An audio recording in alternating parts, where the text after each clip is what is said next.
Good afternoon, everyone. Thank you for being here. And thank you to the Adab Foundation for having us here.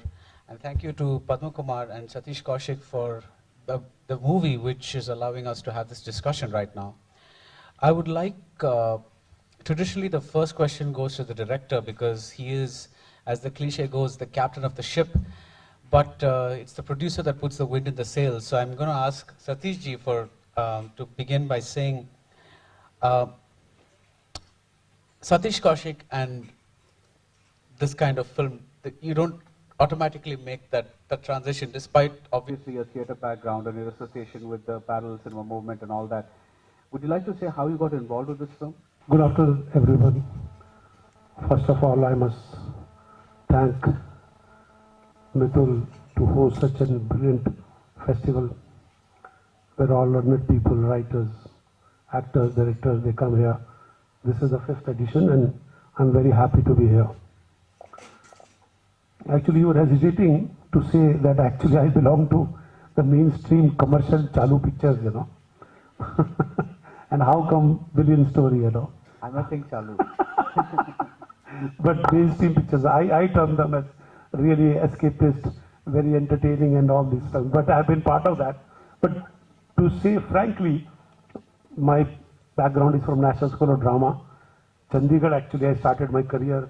My first performance in a theatre was from Tagore Theatre, you know, where I did Balwant Gargi's one play, Sharbati, way back in 1978, you know. So I belong to National School of Drama. My study, my training has been like that. Actually, I wanted to do always things like Billion Color Story, you know, but for the need of so many things in life, you know, got into Bollywood. God made me successful, done lots of films as an actor, as a director, but my heart always lied in, you know, these kind of creative evolutions, you know. And that actually started from a film called Brick Lane, which was an English language film in which I acted. I did a lead role in that. It was a British film. It went to Toronto Festival. It went to a lot of other festivals. It had a London premiere. It was released in US, and I got a lot of appreciation to perform that role. Then another movie by Dale Benegal, a road movie, which I traveled to Berlin, to Tokyo, to Toronto again, and you know, Doha Festival in Tribeca in New York, a lot of festivals. So actually I was getting into this. And then after long years, you know, Paddy, as we call him, and Padma Kumar, we call him Paddy, he's a great creative guy, I think, you know. Actually, he was living in one of my properties as a tenant, you know, 3-4 years back. And somehow I used to relate to him, you know, and he will come with great ideas always, you know. And first of all, I was very impressed with him that he just kicked his job of, you know, 5-6 crores a year and wanted to be just a filmmaker and living like a bohemian and, you know, creating ideas and making things. I said, my God, good luck to you. You have talent, something will happen to you, you know.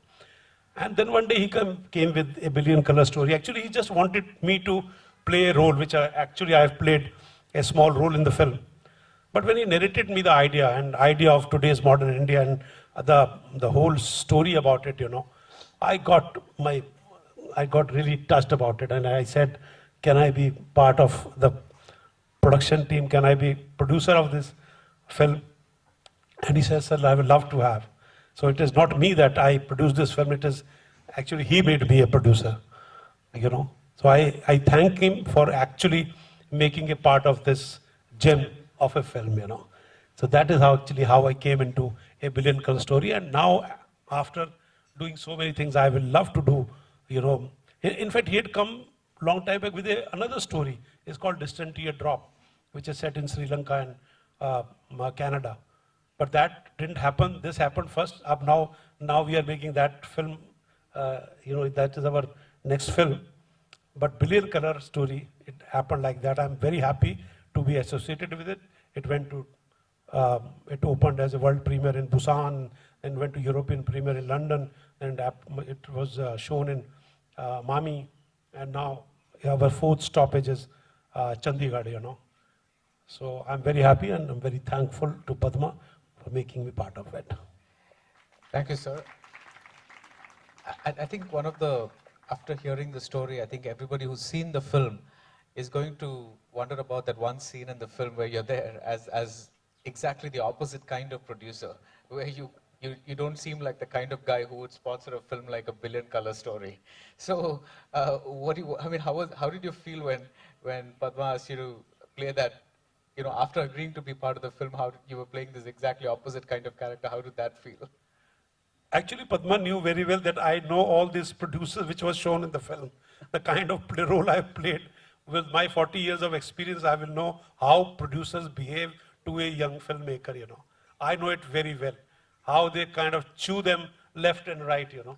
And that his whole experience was put into that little character which happened for one scene, you know. And Padma knew that, you know, my anecdotes of Hindi film industry where, you know, I have, you know, nth number of stories where a young creative producer has gone to a producer and then how producers react to them, you know, and they want stars in the film and they want their say in the film and then they say, जी ये change कर लो, ये change कर लो, ऐसा करो यार, star तो लेके आओ यार, तुमको देखो फेस्टिवल में थोड़ा दिखानी है, हमको तो पिक्चर चलानी है, समझे ना, गाना डालो इसके अंदर, इसको कोई अच्छी जगह शूट करो यार, गरीबी मत दिखाओ, हिंदुस्तान में गरीबी थोड़ी ना, क्यों गरीबी दिखाते हो यार?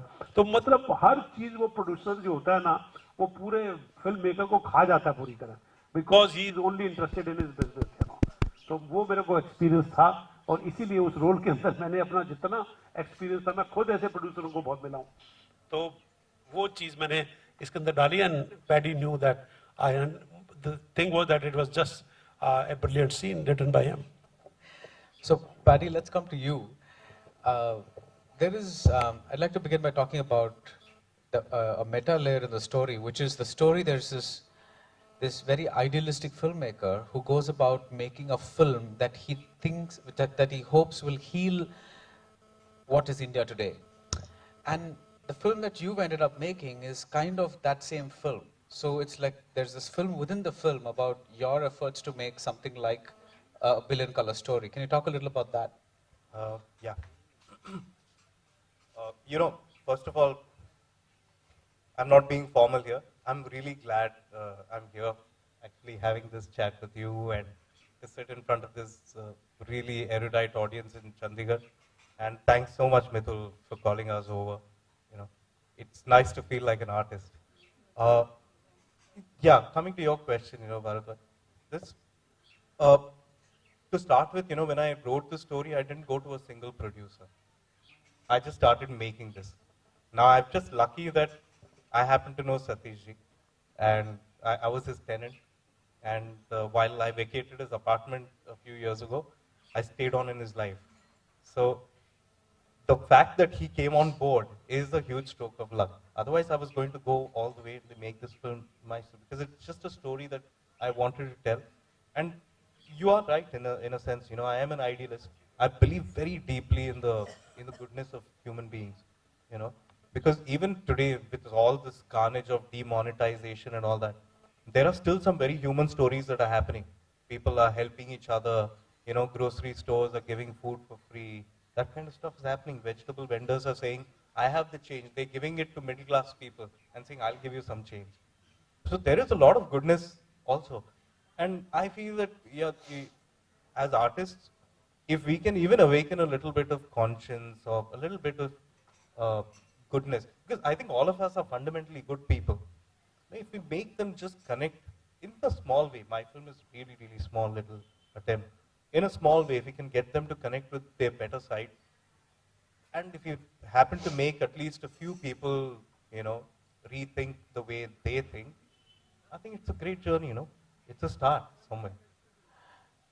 Right. Yeah. No, so obviously it's affected people. I mean, you've told stories about how after Busan, you know, people, not just Indians, but from other nationalities, they came up and they said how much the film affected them, and you know, people who were minorities in their own countries, how they felt and things like that. So there is no doubt that this film is touching chords. But my question to you is a slightly more abstract thing, which is like, no, not just the meta layer. That's one, and the other thing is also the. Do you think cinema as a medium makes people, there is no doubt that it makes people think good thoughts.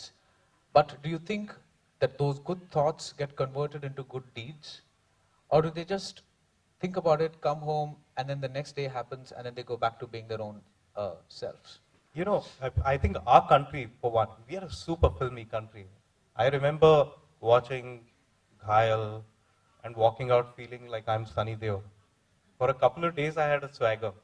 You know, I think people do get affected by movies quite a lot.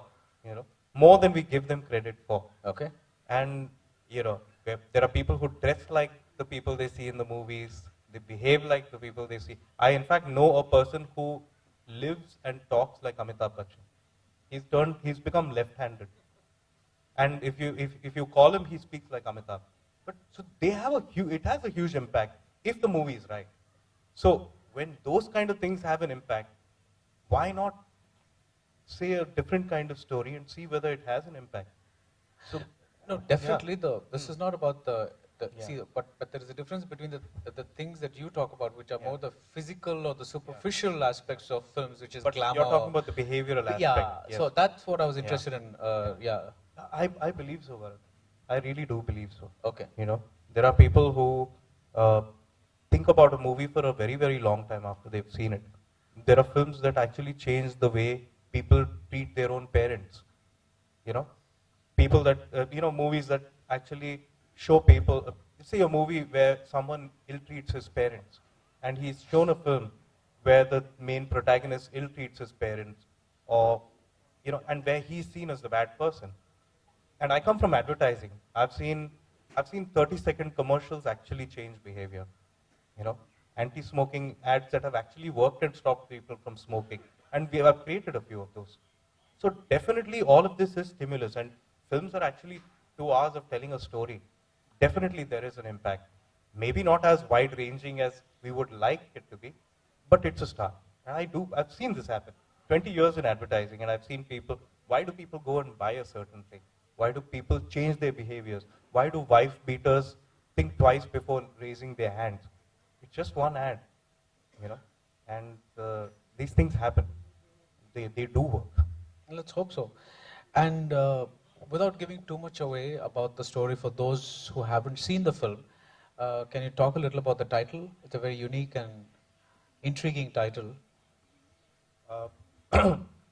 We are a land of 1 billion people, and we are easily the most colorful country in the world. And like the character in the film says, we are a very colorful country, but maybe we are a bit too much about color. Because we have if you're told that you're going to be interviewing a Bengali person, you instantly have a certain mind picture of that person. Okay, he's a Bengali, he's going to be so and so. So there is a certain color that comes in front of our eyes, and most Indians are like this. So I wanted to make a film about color, which is not just about physical color, but also about the colors through which we see each other. And I wanted to make it in black and white because I wanted people to imagine the color. And we have this. I mean, we say, yeah, this color looks too Muslim. We say that this color is, it's a very gaudy color. We have this as people. We talk about each other's complexions. We South Indians are dark. It's there. So this is about all the colors that exist in India. And it's also to make people think about whether there is a colored way in which we look at people. And the title that therefore kind of fell really nicely together. A billion color story. So would you say your decision to shoot a majority of the film in black and white is in a way an effort to decolorize the differences in India? Yes. Okay. Yes. Okay. That's one of the prime reasons. The other reason for shooting it in black and white also was that it's a child's vision of the world. And a child's vision of the world is always uncolored by prejudice. Okay. So, it's Hari Aziz's vision of the world, so it's uncolored, and therefore black and white. Lovely. Satishji, a question for you. So, I think we can say that there is the Hindi cinema post the Dil Chahta Hai era and before that. But even that, Dil Chahta Hai looks a little conventional when compared to some of the films that are coming out today, which, in the multiplex era. So how would you, as someone who's seen the older Hindi cinema, the Dil Chahta Hai era, as well as the kind of films that are coming out today, films like Pink or Pico or whatever. How do you, what are your feelings about this transition? Do you feel that it's a tremendous improvement, or do you feel that certain things that make Indian cinema have been lost along the way? I think it is what is happening, जो भी हो रहा है वो बहुत अच्छे के लिए हो रहा है, क्योंकि आज फिल्म मेकर जो है वो थोड़ा फियरलेस हो गया है. पहले हमारे पास बाउंड्रीज बहुत होती थी, असल में वो हमारी मार्केट की बाउंड्रीज होती थी, डिस्ट्रीब्यूशन सर्कल की बाउंड्रीज होती थी, एक रिवेंज फार्मूला होता था, उसी पे 60 पिक्चरें बनती थी. स्टोरीज, सेम स्टोरीज लोगों को सुना सुना करके हम पिक्चर दिखाते थे. मीडियम नया था, लोग क्वेश्चन नहीं करते थे. आज ज़माना बदल गया है, डिजिटल में आ गए हैं हम लोग. फेसबुक है, व्हाट्सएप है, गूगल है, सब जो ऑडियंस है वो फिल्म ओरिएंटेड हो गई है. फिल्म की एजुकेशन है उनको पहले से है. तो मुझे ऐसा लगता है कि आज जो हो रहा है वो बहुत अच्छा हो रहा है. पोस्ट दिल चाहता है कि आज आप कोई भी आइडिया सोचो, आप उस पर पिक्चर बना सकते हो. जरूरी नहीं है कि वो पिक्चर कोई बॉक्स ऑफिस पे हिट हो तभी हिट होगी. अगर आपके दिल को हिट कर दिया उसने तो भी वो पिक्चर हिट है. तो वो हिट की क्या परिभाषा है वो अलग है. मैं हमारी फिल्म बिलियन कलर स्टोरी को लूंगा. हमने कोरिया में दिखाई, लोग रोते हुए बाहर निकले. कोरियंस थे, हिंदुस्तान की प्रॉब्लम को क्यों ज्यादा तवज्जो देंगे, लेकिन उनको ये लगा कि ये सिर्फ हिंदुस्तान की प्रॉब्लम नहीं है और हिंदुस्तान की प्रॉब्लम का सलूशन नहीं है, ये हिंदुस्तान के लोगों के बारे में नहीं है, ये हिंदुस्तान के डिवाइड के बारे में नहीं है, ये कहीं की भी कहानी हो सकती है. आज कोरिया में भी ऐसे प्रॉब्लम हो रहे हैं. आज लंदन में हमने दिखाई picture, everybody was move to tears, everybody related to the film. Again that divide thing is also there. तो वो हर आदमी रिलेट करता है. बॉम्बे में दिखाई या हमने कुछ चंद गिने चुने इंटेलेक्चुअल्स को दिखाई. आज हमने यहाँ दिखाई है कि प्रिंसिपल साहब सामने बैठे हैं, इन्होंने इतनी अच्छी बातें बोली, इन्होंने कहा सलूट है ऐसी पिक्चर बनाने के लिए. ये इतने बच्चों को पढ़ाते हैं, इतने इन्होंने ज्ञानी बच्चे पैदा किए हैं जो आज पता नहीं कहाँ का क्या क्या काम कर रहे होंगे. अगर प्रिंसिपल साहब हमारे लिए ये बोलते हैं कि salute to you and call the director Padma, where is he made a beautiful film, इसको पूरे आप संसार में दिखाइए. मेरे को लगता है हमारे लिए पिक्चर तो प्रिंसिपल साहब के कहने से ही बहुत बड़ी हिट है.